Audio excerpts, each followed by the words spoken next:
રામ રામ રામ રામ રામ રામ રામ રામ.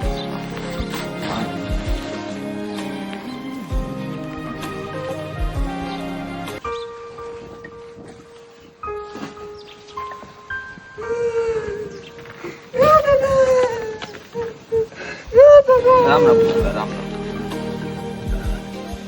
જો મોટું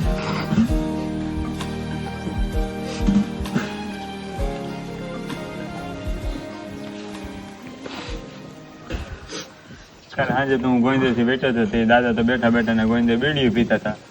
અત્યારે કેમ આ થઈ ગયું આમ એમ?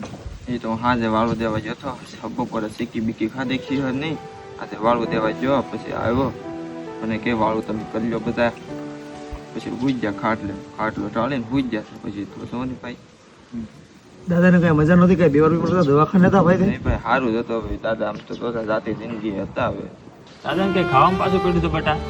ના કાકા ના તો રાજલા ગયા હતા તે માણસ વાતો કરતા હતા કે દાદી ઉભા ઉભા કિલો ગાંઠિયા ને કિલો ગોટા ઉલાવી તેને કહેતા હતા વાતું કરતા હતા માણસ.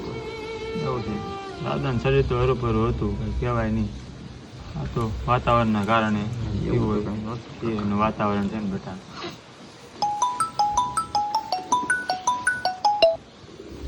મારા કામમાં આવ્યો ઘરે કઈ ફોન કરું. દાડો તો ભાઈ 9 દિવસ રાખવાનો છે ને. નહીં હો દાડો 12 દિવસે દાડો રહે કાંઈ મોડું મૂકવાનું જ નથી. અમારા દાદા કાંઈ મોડા હતા નહીં. બુંદી ગાંઠિયા લાડવા એવું જ કરવાનું છે. દાડામાં તો લગ્ન છે એવું કરવાનું છે.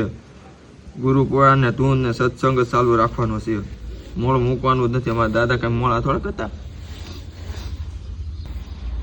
દાદા કઈ રહેવાનું નથી.